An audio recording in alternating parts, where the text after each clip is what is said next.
বিসমিল্লাহির রহমানির রহিম। সুপ্রিয় শিক্ষার্থীবৃন্দ, basic math and science education চ্যানেলের পক্ষ থেকে তোমাদের স্বাগতম। তো এখন আমি নিয়ে আসছি রিভিউ ক্লাস নবম দশম শ্রেণীর উচ্চতর গণিত। তো আমরা এখন দেখব যে উচ্চতর গণিতে নতুন সিলেবাসে কি কি আমাদের পড়তে হবে। তো আসো আমরা দেখি। তো আমাদের এই বইটাও 2013 সাল শিক্ষাবর্ষ থেকে নবম দশম শ্রেণীতে পাঠ্যপুস্তক রূপে নির্ধারিত হয়েছে।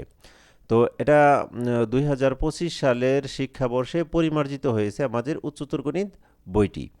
তো এই বইয়ে আমাদের যা যা পড়তে হবে তা আমরা দেখে নিই। তো এই যে সূচিপত্রতে প্রথম দিকে আছে অধ্যায়, মধ্যবর্তী অংশে শিরোনাম অধ্যায়ের এবং পরবর্তী অংশে আছে পৃষ্ঠা। তো প্রথম অধ্যায় আমাদের কি আছে? সেট ও ফাংশন। দ্বিতীয় অধ্যায়ে আছে বীজগাণিতীয় রাশি। তৃতীয় অধ্যায়ে আছে জ্যামিতি। চতুর্থ অধ্যায়ে আছে জ্যামিতিক অঙ্কন। পঞ্চম অধ্যায় আছে সমীকরণ। ষষ্ঠ অধ্যায়ে আছে অসমতা। সপ্তমে আছে অসীম ধারা। অষ্টম ত্রিকোণমিতি। নবম সূচকীয় ও লগারিদমীয় ফাংশন। দশম দ্বিপদী বিস্তৃতি। একাদশ স্থানাঙ্ক জ্যামিতি। দ্বাদশ অধ্যায় সমতলীয় ভেক্টর। ত্রয়োদশ অধ্যায় আছে ঘনজ্যামিতি।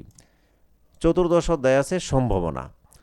এরপরে আছে স্মরণীয় কয়েকজন গণিতবিদ, তাদের সম্বন্ধে কিছু ব্যাখ্যা বিশ্লেষণ এবং পরিসৃষ্টি সর্বশেষ। তো চলো দেখি বইটি আমাদের কেমন হয়েছে। প্রথম অধ্যায়টা আমরা একটু দেখি।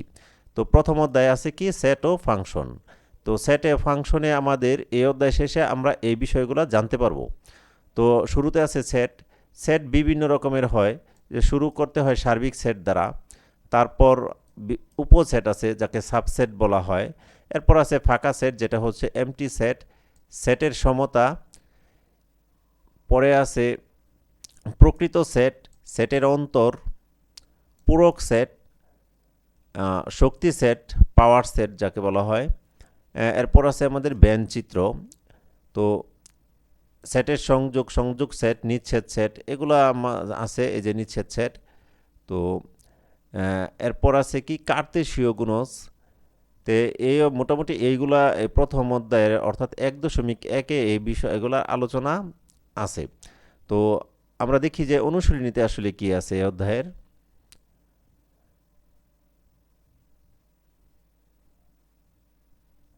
তো তোমরা কিন্তু এই বইটা পাবা না। যদি বই না পাও, সেক্ষেত্রে অনলাইনের মানে এনসিটিভির ওয়েবসাইট থেকে বই ডাউনলোড করে তোমাদের পড়তে হবে। ডাউনলোড করে তোমরা প্রিন্ট করেও নিতে পারো। তো বই পাইতে তোমাদের মোটামুটি 20-25 দিন বা মাসখানেক সময় লাগতে পারে। দেখো 1.1-এ উচ্চতর গণিতের কি আছে। প্রথমে কিছু নৈর্বৃত্তিক আকারে প্রশ্ন আছে, এমসিকিউ আকারে।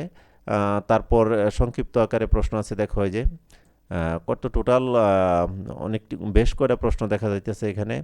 তো মোটামুটি 30টা প্রশ্ন আছে। তো 1.1-এ আমরা কয়টা অধ্যায় পেলাম, প্রশ্ন পেলাম? 30টা প্রশ্ন। তো এই বইগুলো যদি সহজে ডাউনলোড করতে চাও, সেক্ষেত্রে আমার একটা ভিডিও আছে, এই ভিডিওর লিঙ্কটা দেওয়া থাকবে। ওই ভিডিওটা দেখলেই খুব সহজেই তোমরা বইগুলো ডাউনলোড করতে পারবে। তো ভিডিও দেখে যদি তোমরা উপকৃত হও, তাহলে আমার চ্যানেলটি অবশ্যই সাবস্ক্রাইব করে রাখবে এবং নতুন নতুন ভিডিও পেতে চাইলে পাশে থাকা বেল আইকনটি চেপে রাখবে। তো সবাইকে ভিডিওটি